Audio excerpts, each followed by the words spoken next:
Já imaginou um lugar onde tudo pode coexistir em perfeita harmonia? De 5 a 9 de dezembro de 2022. Aprenda uns com os outros em vários diálogos transnacionais. Para juntos alcançarmos um planeta regenerado, é preciso que todos reflitam sobre a importância de se ter comportamentos e ações equilibradas para um mundo melhor. O Festival Conhecendo os ODS Latin América. Separe um espaço livre para você aprender com os maiores líderes do mercado. Em uma imersão transformadora que nasce através dos 5 P's para o desenvolvimento sustentável, pessoas, prosperidade, planeta, parcerias, paz. Participe e permita-se a trocar ideias inovadoras em busca de um planeta equilibrado. Olá, como vai? É um prazer estar de volta nesse painel, conversando com vocês, trazendo sempre o conhecimento. Afinal, o Festival Conhecendo as UDS, sei que tem muita gente levando aí adiante toda essa parte que nós estamos trazendo. Já conversei com pessoas maravilhosas aqui a cada momento, é muito legal. E eu fico muito feliz de receber pela segunda vez ela que a conheci o ano passado. Adorei o bate-papo, conheci um trabalho lindo também, de algo tão enorme, né? De tamanha relevância para tantas crianças, e a gente vai falar um pouquinho sobre isso. Eu quero dar as boas-vindas primeiro. A gente deve ter um segundo convidado, caso ele entre no meio do caminho que a gente já vai conversando, senão a nossa conversa vai transcorrer aqui com a Joana, que eu tenho certeza que conteúdo não vai faltar. Nosso palco hoje é pessoas, olha isso, então melhor pessoa impossível. Ela é Joana Sultanum, é isso mesmo? Não, Calazans, né? A gente fala, já fala de nome, né? Ela é gerente de novos canais da Aldeia Infantis SOS, mas a gente já fala um pouquinho sobre a profissão. Joana Calazans ou Sultanum, me diz. Tanto faz, pode usar qualquer um dos dois, os dois. Eu uso os dois porque tem gente que me chama de Sultano, outro que me chama de Calazans, então... É Sultanum ou Calazans? Sultano. Exatamente. Perfeito. Seja bem-vinda, tudo bem? Tudo bem, obrigada por me receber, é um prazer estar aqui novamente. Prazer é nosso, eu fico muito feliz de ter você aqui, é muito interessante mesmo o assunto que você traz, né? A sua experiência, expertise, a gente fica muito feliz. Eu fico mais ainda por estar a segunda vez aqui com vocês, tendo a honra de poder entrevistar.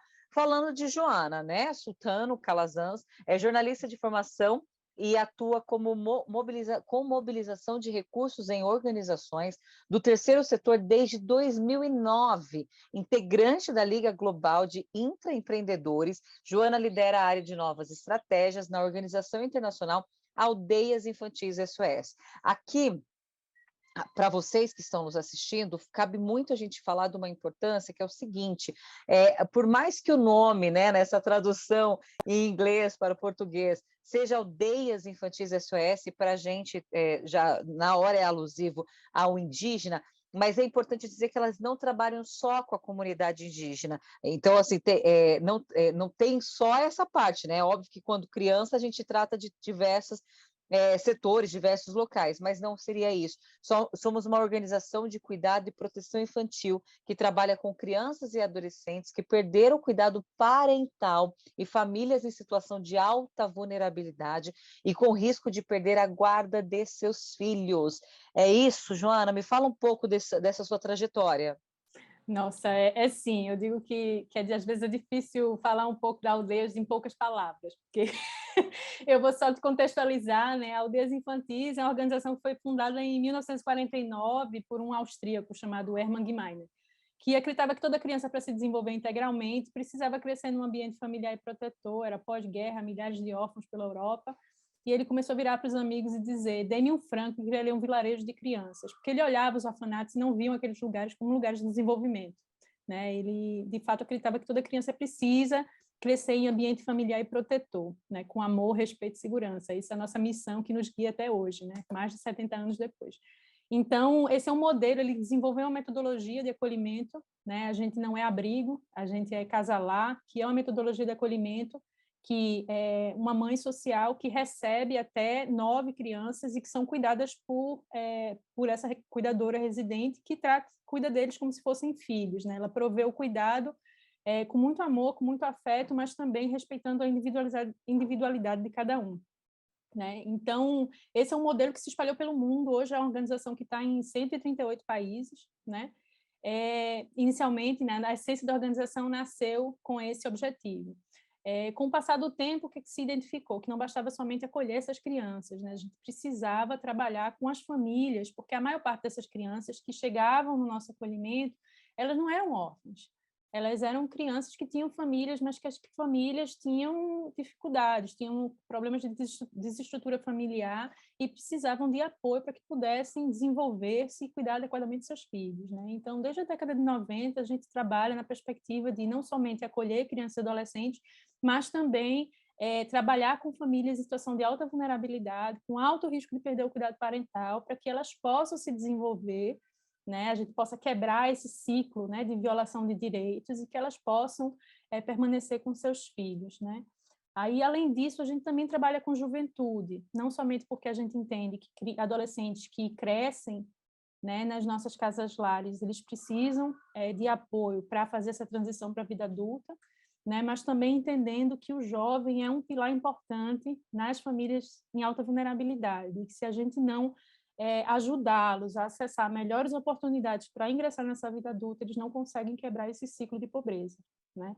Então, isso é basicamente o que a Aldeias faz, né? Sempre pensando como é que a gente provê, como é que a gente garante ou trabalha para garantir territórios de cuidado, territórios de proteção, para que crianças e adolescentes possam crescer adequadamente e se tornar sua melhor versão, né? Essa é a Sim. ideia. Joana, é um trabalho, assim, primeiro que eu falo que é emocionante, né? Eu acho que quando você já trabalha com criança, tem o seu diferencial. E ainda quando vocês trazem esse sistema, quando vocês falam dos jovens, inclusive hoje veio a calhar, eu tive uma conversa, nós vamos fazer uma ação social numa entidade aqui na onde eu moro. Falar nisso, de onde você está falando, Joana? Você está por onde hoje? Hoje eu estou em Recife. Ai, que delícia. Deve estar pouco calor, né, Joana? Deve estar tranquilo o calor aí, né? 29 graus. Ai, que gostoso, me leva. Estou aqui por São Paulo, mas está ótimo. Deixa eu te falar, tá um calor bom também aqui, não vou reclamar, não.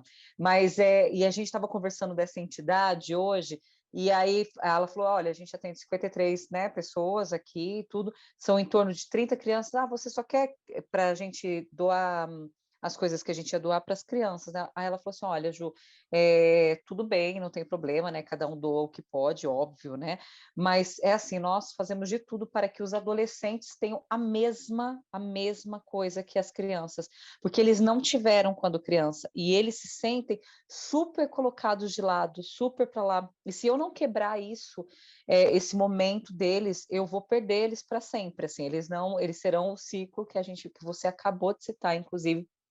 E aí ela trouxe uma outra situação, falando o quanto no período da pandemia aumentou a questão de estupro, mesmo na família e tudo mais. Então, assim, eu sei que você já tem dados aí que são importantíssimos para a gente transcorrer nesse nosso bate-papo. Esse painel aqui sobre pessoas, gente, é muito importante, porque, assim, é a ação efetiva. Joana, você está 2009 na área social, né, nesse daqui. Mas e na aldeia? Eu estou na Aldeias desde 2016, né? Já faz 6 anos que eu estou aqui. Bastante tempo. E na Aldeias existe há quanto tempo? Ela foi fundada em 1949, na Áustria, né, a nível 49. global. No Brasil, a gente Isso. está desde 1967. Eu digo que a gente é o grande segredo do Brasil, porque a gente é uma organização que está no Brasil há mais de 50 anos, a gente está em 31 localidades, né? São mais de 80 projetos ativos no Brasil, mas que poucas pessoas nos conhecem. Então, a gente também tem feito esse trabalho de que as pessoas Nossa, conheçam o trabalho da organização, que é um trabalho de grande valor e que contribui muito fortemente para a Agenda 2030. A gente, inclusive, participou do processo de consulta e formulação dos ODS lá atrás, né, antes de 2015, exatamente porque a gente é uma organização de atendimento direto a crianças no mundo. Então, as nossas crianças passaram sim. pelo processo de consulta e participaram ativamente nessa Que elaboração. legal saber disso. Não, e você vê, né, quanto tempo, por isso que eu falo, né, a informação ela tem que ser rotativa mesmo, ela tem que acontecer dia a dia, minuto a minuto, porque você vê algo tão importante de tamanha relevância de tantos anos de existência, tanto no Brasil quanto fora do país, mas realmente o conhecimento do todo as pessoas não têm. E é tão fundamental, um trabalho tão incrível. Joana, me pontua, vamos para os pontos que você tem de dados, que eu acho que é legal a gente se nortear por eles, mas depois eu já tenho várias perguntas aqui, inclusive eu estou com o site de vocês abertos, então assim, eu acho que é legal, quanto mais a gente conhecer, até por causa dessa sistemática que você tem, você até falou o sistema que vocês falaram, a gente não é um orfanato, é uma casa-lar, né? Vocês usam sobre isso, né? Casa-lar. Eu acho que é legal a gente falar, porque é uma oportunidade tão grande. Como isso funciona? Quem pode participar? Quem são os voluntários? Então, na minha cabeça tem várias perguntas com relação a aldeias, mas primeiro eu gostaria de falar desses dados que eu acho que são muito relevantes para a gente abordar. Me conta. Sim, a gente tem um grupo de trabalho da Agenda 2030, né, que publica um relatório anual chamado Relatório Luz. Eu convido todos a acessarem, é só fazer um Google, Relatório Luz, que aparece todos os anos, eles divulgam no segundo semestre uma análise dos dados e do andamento das metas dos ODS no Brasil, né? E os dados desse ano são, assim, aterrorizantes, né? A gente tem um grande desafio, principalmente no que tange a pessoas, né? Eu acho que a Agenda 2030 tem as pessoas no centro, né, dessa agenda, e eu trouxe alguns dados que são preocupantes, né? Hoje a gente tem, esse é um dado que todo mundo sabe, a gente tem 33 milhões de pessoas em situação de fome no Brasil, né? Só que mais da metade da população brasileira vive com algum grau de segurança alimentar, né? Isso está no estudo da Rede Pensão. Então, isso é assustador, né? Se você pensar que mais de 100 milhões de pessoas vão dormir sem ter jantado, vão dormir com fome no Brasil.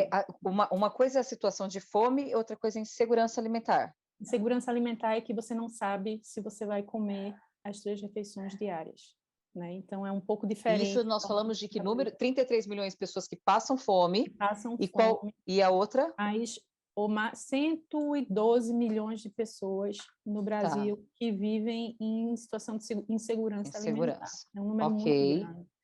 Muito grave, muito grave. 18% dos lares com crianças no Brasil sofrem insegurança alimentar. E a gente está falando de um ponto que a alimentação, a nutrição é uma coisa muito importante para o desenvolvimento das crianças. Então, se você pensa que 18% desses lares sofrem com insegurança alimentar, significa que 18% do nosso futuro, né, não come adequadamente para o seu desenvolvimento. São dados preocupantes, né? A gente estava falando de violência, estava falando em casos de estupro, né? Houve um aumento da violência sexual, sendo que 20% dos casos são com crianças, e desses 20%, 60% têm até 13 anos. Então, Nossa, são isso, dados a muito... hora que essa menina da ONG falou isso para mim hoje, me chocou, sabia? Ficou na minha cabeça assim, porque não é uma realidade distante, não é uma realidade distante, né? Ela está aqui do nosso lado, Isso. e às vezes a gente não dá essa atenção. E para você ter ideia, desculpa que eu vou pontuando aí com você, mas para você ter ideia, ela falou que essas crianças não podem nem ficar sozinhas por reações que elas têm, entendeu? Por todas as partes que tem. Então, olha que agravante de psicológico, né? Não é só físico, é muito, Isso. muito grave. Então, assim, nós tivemos aumento de 20%, e nós estamos falando com relação a que ano, Joana? É de que ano a que ano todos esse relatório que você está me apresentando? O relatório, o nome dele, qual que é mesmo? É o relatório Luz.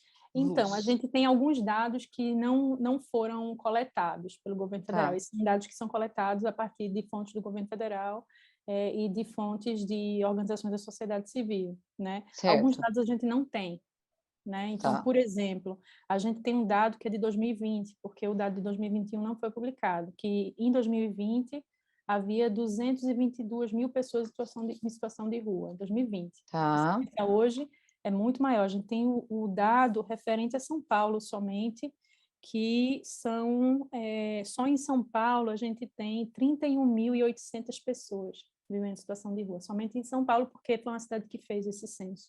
Isso a gente fala de capital, né? Tal, isso, exatamente. E Tá. aí, assim, para, né, adicionar esses dados, mais de 65% dos pobres, das pessoas vivendo em situação de pobreza no Brasil, são crianças, adolescentes e jovens, né? E 38% das crianças de até 14 anos vivem em situação de pobreza, né? Então, assim, são dados muito preocupantes. Quando a gente fala da Agenda 2030, do ODS 1, que é a erradicação da pobreza, do ODS 2, que é fome zero, do ODS 3, que é saúde, bem-estar, do ODS 4, que é educação, enfim, quando a gente fala dos ODS, das metas que a gente tem para cumprir para 2020, a gente tem grandes desafios pela frente. Sim. Né? Sim, Joana, é assim, os dados eles realmente chamam a atenção, eu fui anotando alguns aqui, eu acho que é importante a gente acabar pontuando, vocês enquanto aldeias, né, infantis SOS, até isso é importante a gente falar quais são os tipos quais são os tipos de ações, porque vocês acabam atendendo o nível Brasil, certo? Isso. Vocês acabam enfrentando realidades muito diferentes dos quatro cantos? Como funciona isso?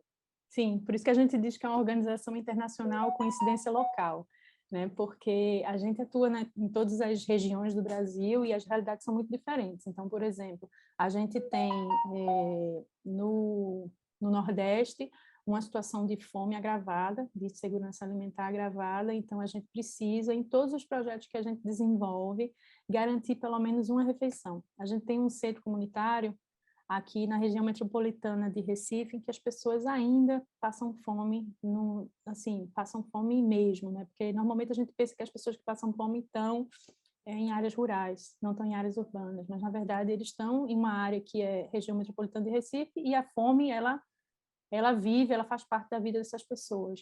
E a gente tem que garantir nas nossas atividades com as crianças e com as famílias, com as crianças principalmente, a gente garante pelo menos 2 refeições no centro comunitário, porque a gente sabe que talvez essas sejam as únicas refeições que aquela criança vai fazer durante o dia, porque é uma população, é uma região em que a fome e a insegurança alimentar é altíssima.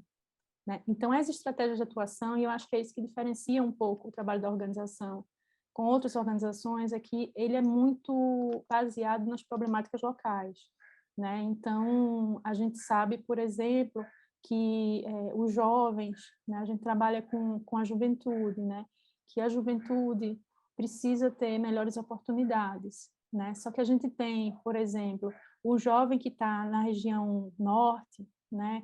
Em que talvez a qualidade do ensino público seja inferior à região sudeste, precisa ter um apoio extra, né, para poder ingressar e poder acessar melhores oportunidades. Por exemplo, a gente tem um projeto no interior do Rio Grande do Norte, né, porque a gente tinha uma parceria que era para tentar colocar os jovens em vagas de jovem aprendiz. Só que a gente constatou que muitos dos jovens com que a gente trabalhava não conseguiam acessar as vagas de jovem aprendiz porque a distorção identitária era imensa e que a gente precisava dar as bases e as condições para que aquele jovem pudesse se preparar para ingressar no programa de jovem aprendiz. Né? Então, a gente vai também, a atuação da gente ser muito direta, né, a ideia da gente, a gente trabalha muito com a comunidade, a gente escuta muito, né, tem uma escutativa muito forte, né, com as comunidades onde a gente atua, é identificar o detalhe, né, para que as nossas intervenções, as nossas iniciativas façam sentido para aquela população. Né? Joana, quando você fala que vocês têm um projeto, vocês acabam se aliando a parceiros? Como funciona quando você está em diversos lugares? Sim, sim. Por isso que eu digo que a gente trabalha muito o ODS 17, que é parcerias e meios de Sim, implementação. parcerias. Eu achei ótimo, eu fiz um painel sobre isso, achei incrível. A gente não trabalha sozinho, ninguém faz nada sozinho, né? Então a gente trabalha em parceria com o poder público, né? Inclusive em relação a garantir acesso à proteção social das famílias. Para você ter uma ideia, a gente trabalha com famílias que às vezes as crianças não têm nem o certificado de nascimento, a certidão de nascimento. Né? Então, a gente trabalha nesse sentido de inclusão social, de inclusão nas políticas públicas, né? E também com o setor privado. O setor privado financia muitos dos nossos projetos, né? Principalmente projetos focados no desenvolvimento da juventude, né? De inclusão produtiva, que a gente fala, né? Que, assim, outra coisa que a gente identificou, não basta somente oferecer um curso técnico para o jovem, né? Um jovem que vem numa condição que o pai e a mãe não terminou o ensino fundamental, né? Então, como é que a gente trabalha para que ele possa sonhar, para que ele possa pensar no seu futuro, não somente dentro da condição de pobreza, que é o que ele vive, né? Então, os nossos trabalhos com jovens, com adolescentes, tem muito essa capacidade, esse drive, né? é de fazê-los sonhar, sonhar e que é possível fazer, né, outra coisa. É possível sair da situação de pobreza, é possível viver uma vida diferente dos seus pais, né? Então a Vocês gente acabam criando as ajuda possibilidades, né? Que por isso. vezes a pessoa acha que daí, né? O que que eu faço? Isso, exatamente, né? E assim, a gente tenta também se colocar muito no lugar do outro. Eu, por exemplo, poxa, eu nasci numa família de classe média, eu tive todas as oportunidades do mundo.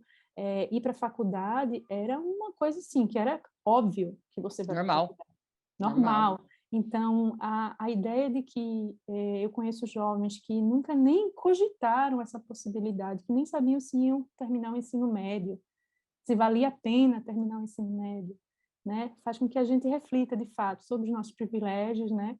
E a injustiça que existe, né? A desigualdade de oportunidades que existe, né? Então, nosso trabalho é tentar, né, buscar oportunidades, buscar condições para prover melhores oportunidades para essa população, né? Sim, sim. Vocês já atenderam mais de 4 milhões de crianças, adolescentes e jovens, né? Pela base que eu tenho aqui, desses 137 países, 72 anos de existência, a gente tem um número um pouco menor, óbvio, no Brasil, mas vocês, como vocês estão nos outros países, vocês acham que o Brasil está num ranking, não seria uma palavra do ranking, mas ele está posicionado como mediante o mundo, Joana? Como que você vê essa área também? Nossa, é difícil. Eu acho que a gente sofreu um retrocesso, principalmente por conta da pandemia, e eu acho que a pandemia escancarou o nível de desigualdade, porque, assim, eu acho que há um paradoxo no Brasil, que a gente é uma das maiores economias, hoje a gente deve ser a 10ª maior economia no Brasil, mas a gente está nos top 5 de desigualdade, né? Existe um paradoxo aí, né? Então, os desafios são imensos, principalmente pelo tamanho do país. A gente tem um desafio como organização, que atua a nível nacional, que é exatamente esse tamanho continental do país, né? Com suas particularidades, né? E com a desigualdade social, ela perpassa raça, ela perpassa região, né? Ela perpassa um monte de coisas, né? Então é importante ver em sua multidimensionalidade, né? O Brasil e seus desafios, né? Do ponto de vista da Federação Aldeias Infantis, é interessante, a gente tem uma organização a nível nacional que tem demonstrado muita resiliência, né? E muita gente está sempre pensando coisas novas, até porque a necessidade cria oportunidade, né? Quando a gente vê, por exemplo, durante a pandemia, né? Porque como a gente é uma organização muito grande, a gente acaba sendo uma referência para aquela comunidade onde a gente está, e de repente a gente começa a ver centenas de pessoas batendo na nossa porta todos os dias, pedindo comida, né? A gente tem que criar uma forma de dar uma solução, de Com conseguir certeza, atender, né, ajudar essas pessoas, né? Até porque quem com trabalha no certeza. campo social é inquieto, não consegue olhar isso daí e achar normal, Não dá. né? Então, o Brasil tem demonstrado uma capacidade de reinvenção, de inovação, sabe? Na captação de recursos, nos projetos que a gente propõe, né? E os resultados muito bons, né? A gente diz que a gente não trabalha com grandes números, né? A gente atende cerca de 6 mil pessoas no Brasil, que é um número que, se você comparar com outras organizações, mas é um número muito pequeno. Não, não é. As famílias com quem a gente trabalha, as pessoas com quem a gente trabalha, permanecem com a gente por 3 anos, 4 anos, né? E assim, é um atendimento, uma preocupação muito qualitativa, né? De Sim, atendimento, né? sim. Então, a gente também acredita que não existe fórmula pronta para combater pobreza, para combater desigualdade, né? Então, cada família, cada pessoa, um indivíduo tem suas problemáticas e a gente precisa desenhar soluções que sejam específicas para aquela família, para aquela realidade, né? Sim. Então, acho que é isso. Joana, dois pontos que eu gostaria. A pessoa que precisa de ajuda, auxílio, como há uma seleção, acredito, porque deve ter uma demanda muito maior, mas vocês também têm né, a sua dinâmica de atendimento e tudo mais, e aquele outro lado da pessoa que ajuda, porque eu vi que tem padrinhos, tem festa consciente, presente consciente.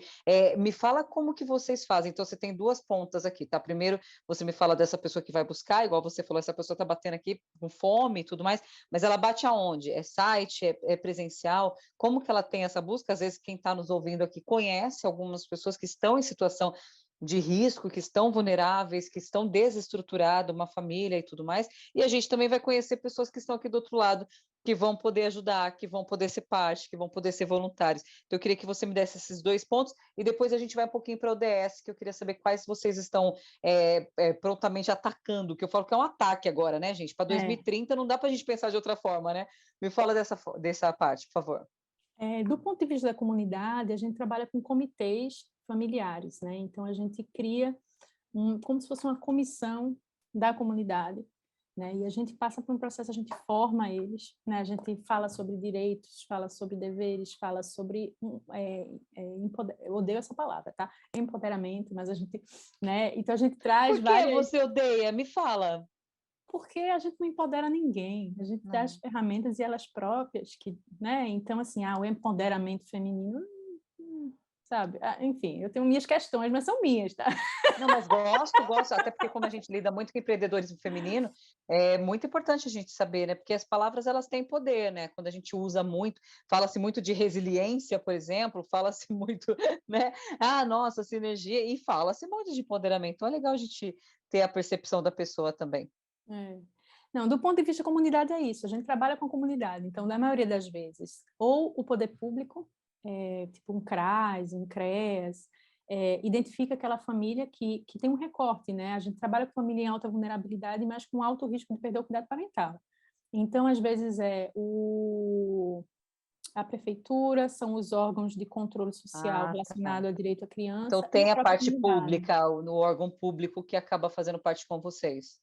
Que muitas vezes identifica e encaminha, né? A gente tem uma estratégia de atuação que a gente chama de núcleo de apoio à família, que é uma tecnologia social que a gente desenvolveu, que é exatamente o núcleo que acolhe essas famílias, que identifica as suas principais problemáticas, faz um diagnóstico daquela família e desenvolve estratégias para trabalhar com aquela família. Aquela intervenção com aquela família não vai ser igual a outra, tá? Então, e faz essa mensuração e esse acompanhamento do caso, né? Então, pode vir via poder público, nessas instâncias, conselho tutelar, né, essas instâncias, ou a comunidade, dependendo do nível de maturidade do comitê familiar. Vou usar novamente Araçoiaba, que é esse município que na região metropolitana de Recife, que é um programa modelo, assim, para a gente, do ponto de vista de impacto, né? A gente, quando começou a intervenção lá em 2011, formou um comitê familiar e o pessoal dizia, não vai dar certo, porque as mulheres que integraram, porque é um município que é muito, o machismo é muito, muito preponderante. No município, que é um município que vive do corte da cana e que sofre sob os efeitos, né, da indústria da cana, do ponto de vista de relações de trabalho, enfim. E todo mundo, as pessoas na cidade diziam, não, mas você vai, né, trabalhar essas mulheres, uma tentou se matar, uma tem problema com drogas, a outra tem problema com álcool, e a gente começou, não, mas a gente vai trabalhar com elas, sim. E a gente trabalha com elas hoje, quem faz a gestão do centro são elas, em parceria conosco, mas são elas. E uma delas... Quanto tempo? A gente está desde 2011. Né? A Olha, gente foi que para lá legal. porque a gente recebia muita criança no acolhimento de Araçoiaba, que a gente tem um acolhimento que fica próximo de Igaraçu, e a gente recebia muita criança de lá, e a gente foi saber por quê. Tanta criança vinha daquele município específico, que é um município pequeno, de 20 mil habitantes.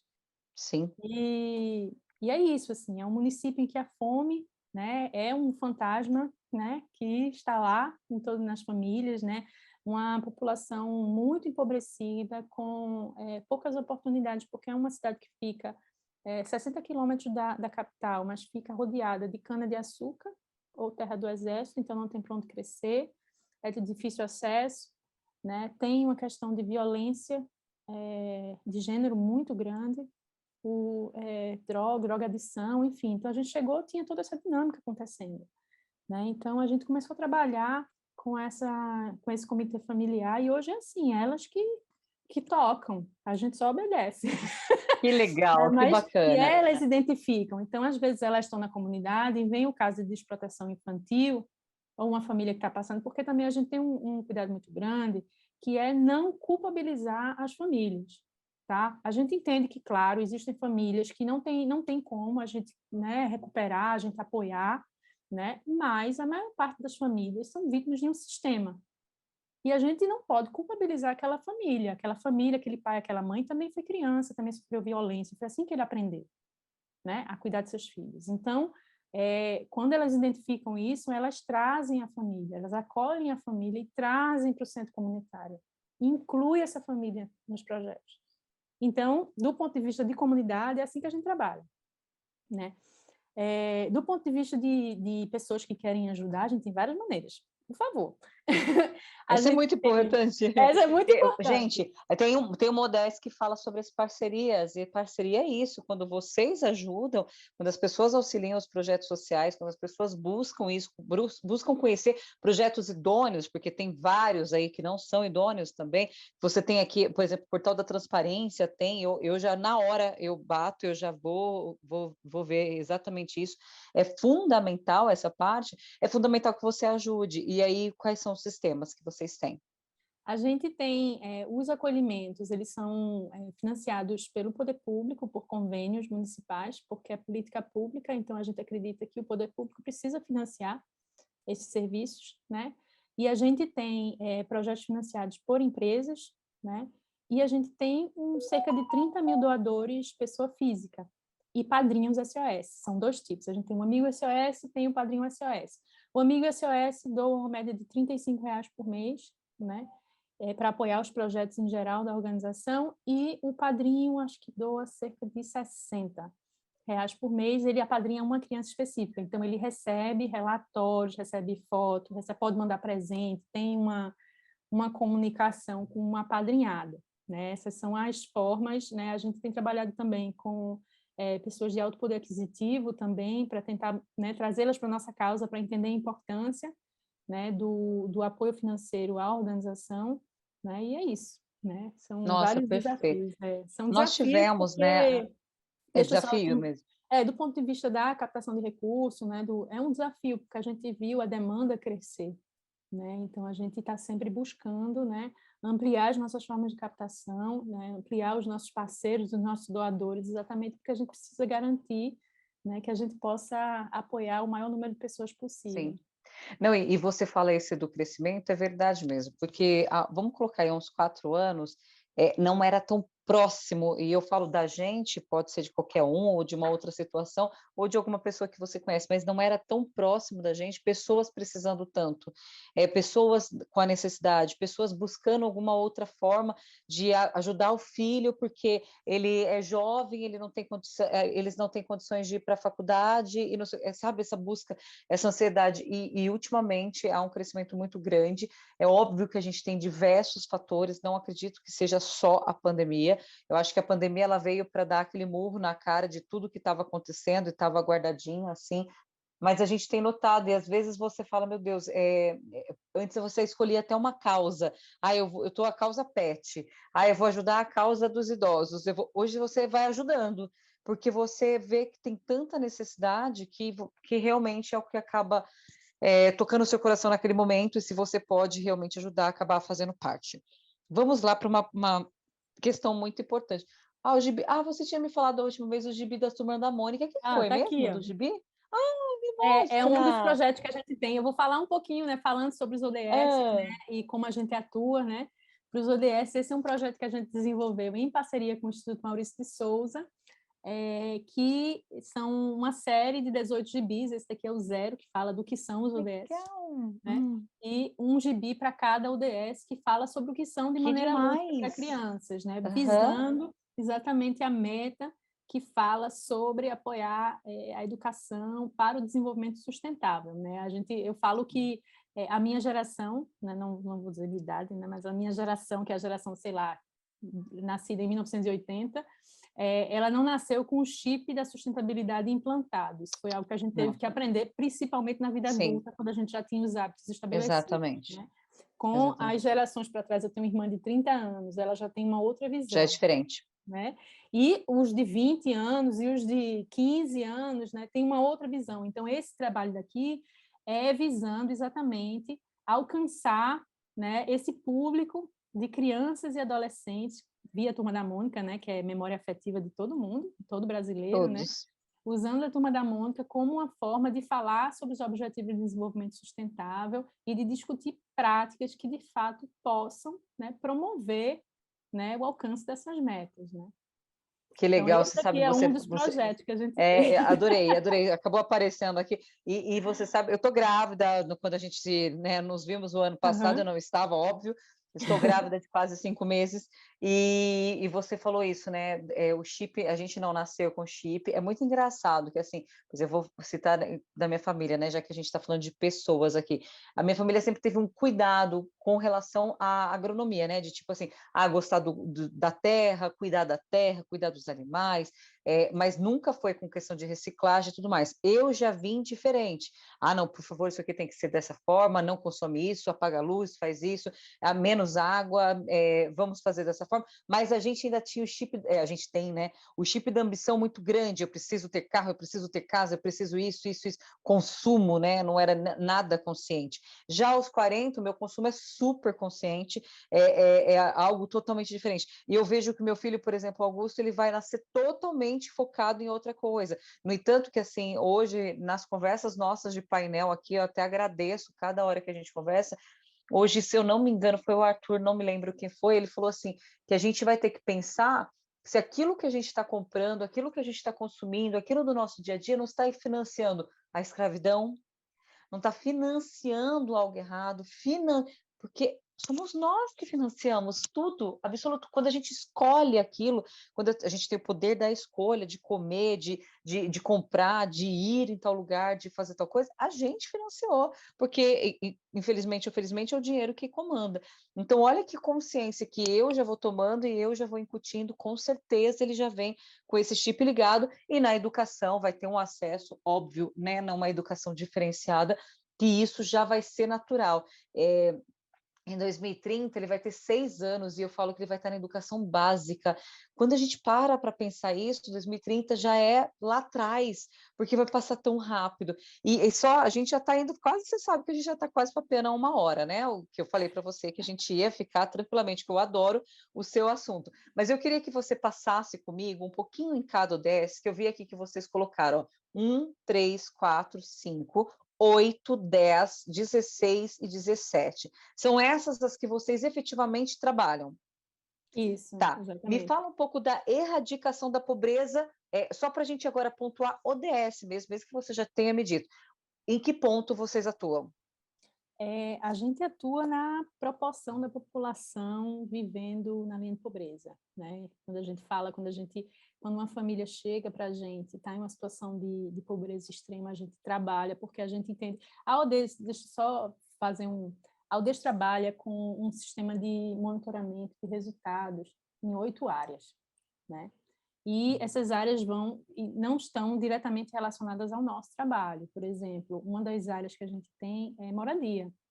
A gente não trabalha com moradia, mas a gente entende que para a saúde e proteção integral daquela família, ela precisa ter uma moradia digna, né? A gente não trabalha com saúde mental, mas a gente entende que a saúde mental é imprescindível para as relações e para o desenvolvimento adequado daquelas pessoas, né? A gente trabalha com insegurança alimentar, com segurança alimentar. Qual é o nível de segurança alimentar daquela pessoa? Qual é o nível de proteção e inclusão social daquela pessoa? Ela está inserida em todas as políticas públicas? Ela consegue acessar os direitos básicos como educação, como saúde, né? A gente trabalha com... me faltou aqui, me deu um branco.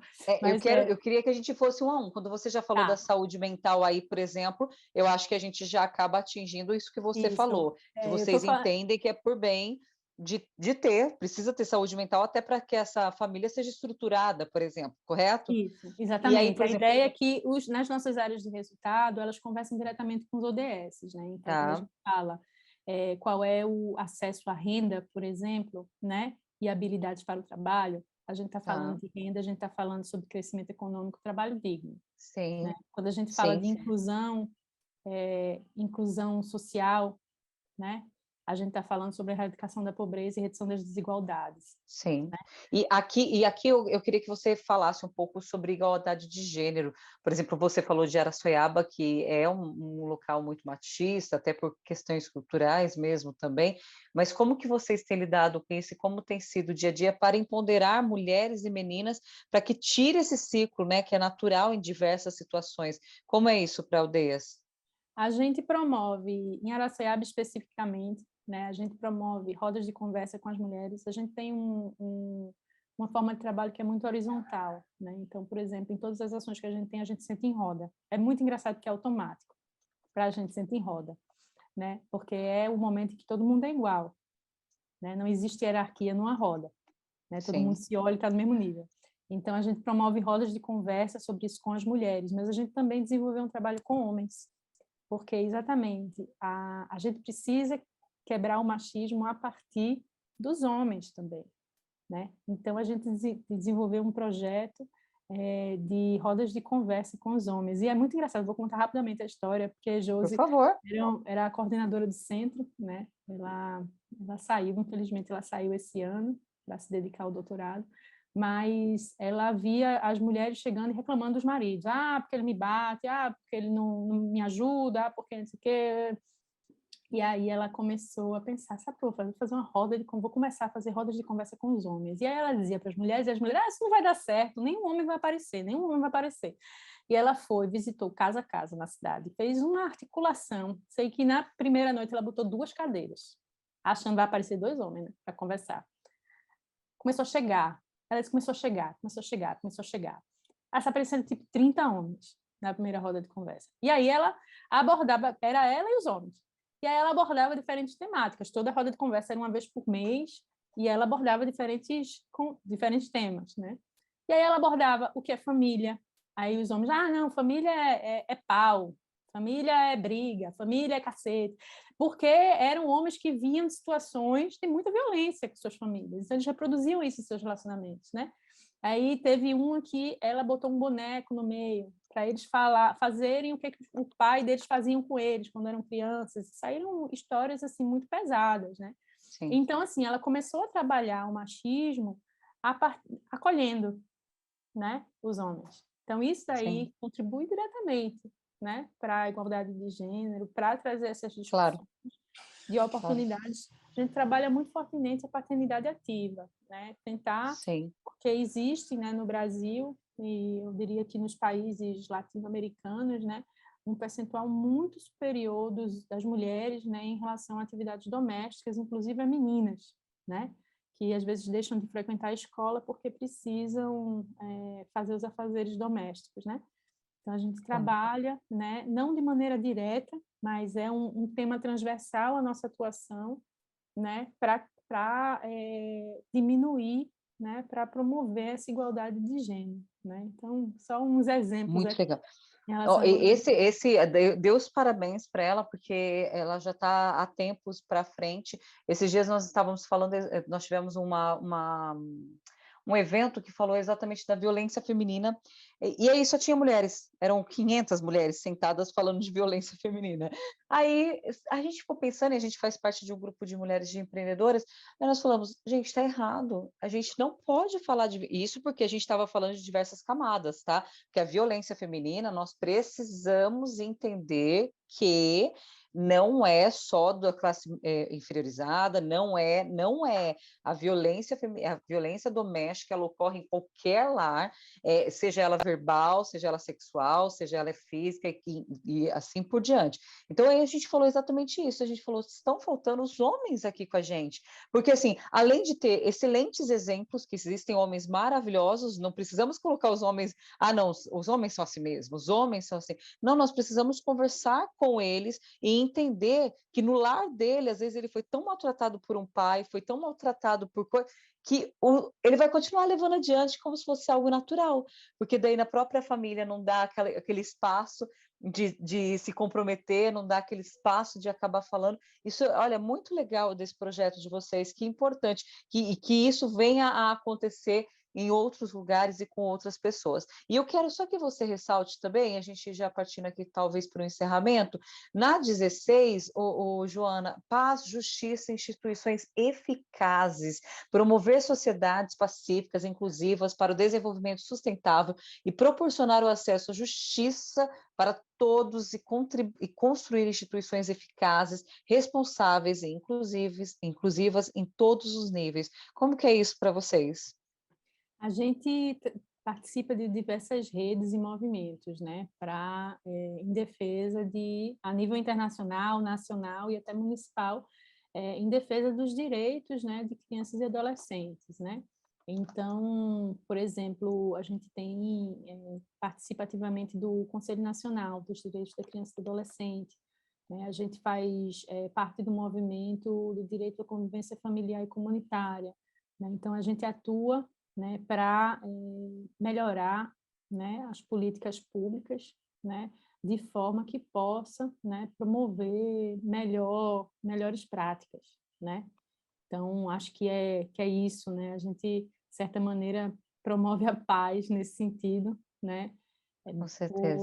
atuando junto a movimentos e redes, né, a gente faz parte do Joining Forces, que é com a coalizão com as 5 maiores organizações do mundo, que produz um relatório com situações da infância, da juventude, né?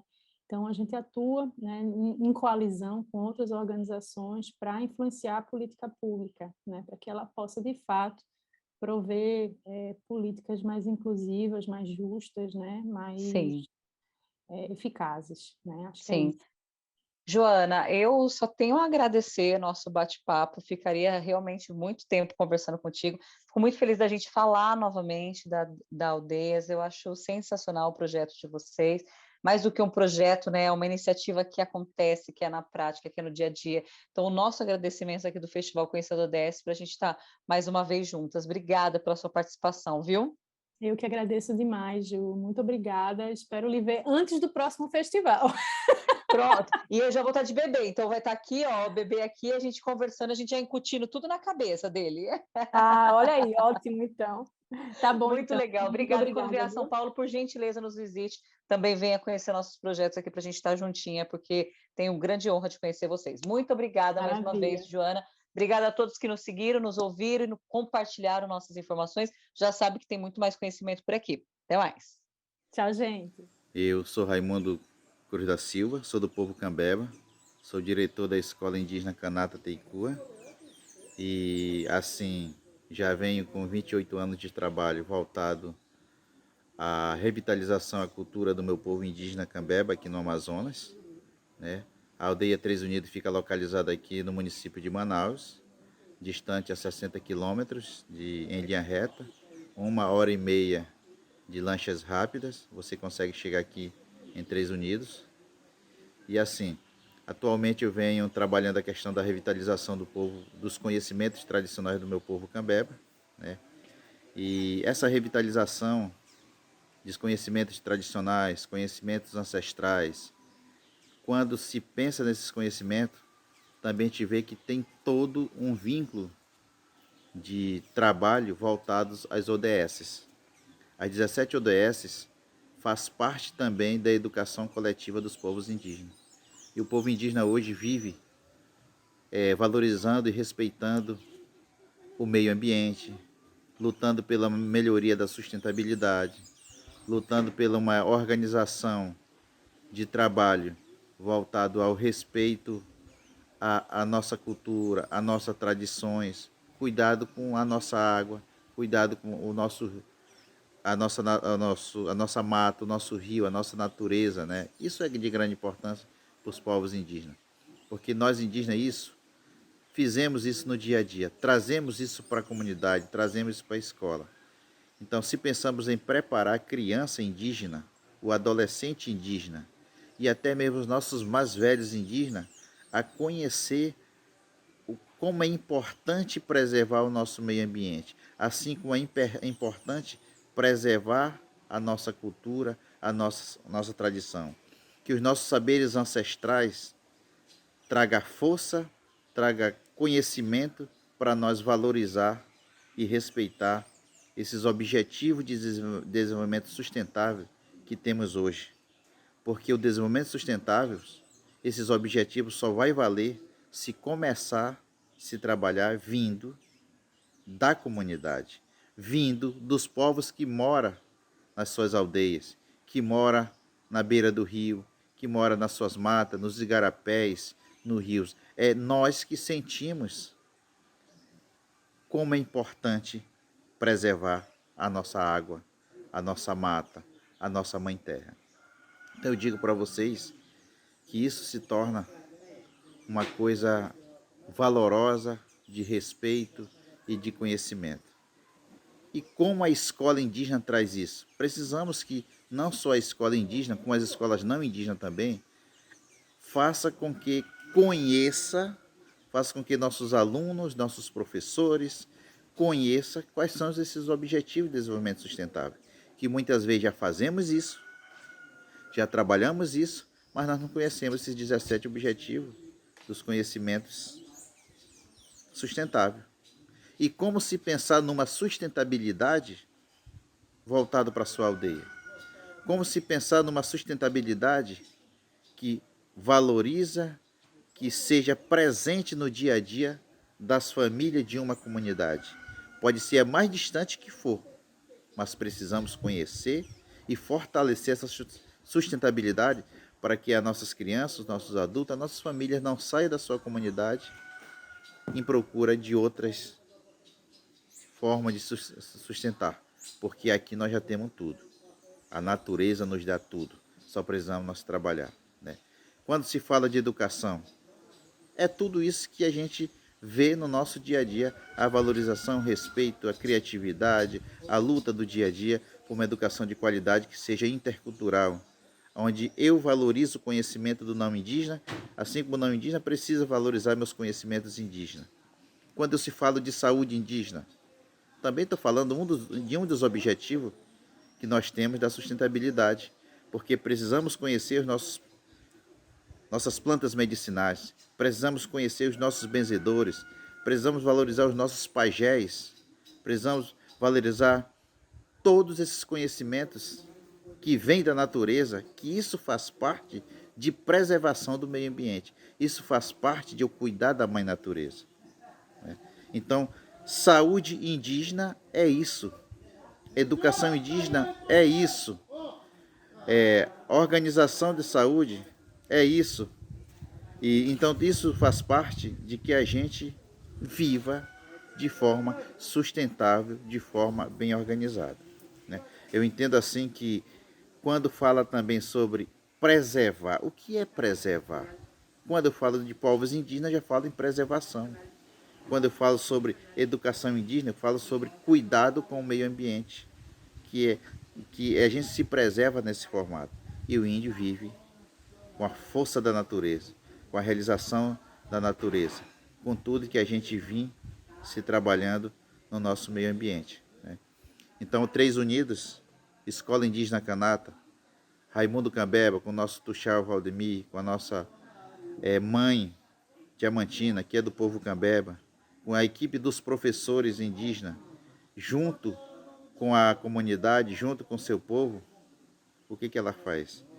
Trabalha de forma organizada, de forma coletiva, para que esses projetos pedagógicos voltados aos conhecimentos do meio ambiente, aos cuidados do meio ambiente, ao respeito ao meio ambiente, ele se sinta de forma de qualidade, se sinta feliz para que a natureza seja nossa, a natureza seja da parte do bem, que a espiritualidade do nosso povo nos dê força a cuidar do meio ambiente. Uma coisa que eu digo para vocês, nossos objetivos de desenvolvimento sustentável tem que ser desenvolvido isso aqui na natureza, aonde nós sabemos. Não precisamos de um objetivo de desenvolvimento sustentável que venha jogado de cima para baixo. Tem que começar da base. Não adianta eu lutar, gastar dinheiros, grandes projetos, se não respeitar, se não cuidar da onde nós vivemos, que é a nossa natureza. E aí então precisamos que isso se torne uma educação de qualidade, uma sustentabilidade, um respeito, uma coisa que a gente saiba do que a gente pode fazer em desenvolvimento da luta dos povos indígenas, do conhecimento que os povos indígenas têm, da organização que nós temos sobre o trabalho que lutamos. É por isso que os povos indígenas hoje, a conexão é muito forte. Nós temos uma conexão muito forte com a natureza. Então, essas ODS que foi feito, né? As comunidades indígenas, os povos indígenas na Amazônia já trabalham todas elas, né? E muitas vezes não temos olhar para isso, não temos uma valorização para isso, mas nós trabalhamos já todas essas formas de saber como essas ODS são desenvolvidas nas nossas comunidades indígenas, que são desenvolvidas nas nossas aldeias, né? A Amazônia é nossa, a Amazônia é a nossa natureza, é a nossa casa, é onde nós vivemos. Eu acredito que isso faz parte da nossa vida. Então, eu agradeço todo mundo aí que está nos assistindo, que está nos vendo e que quer conhecer a Aldeia Três Unidos, do povo Cambeba, que está na região do município de Manaus, no Rio Negro. Venha conhecer, que você vai saber e entender que já fazemos esses objetivos sustentáveis aqui na região amazônica. Muito obrigado.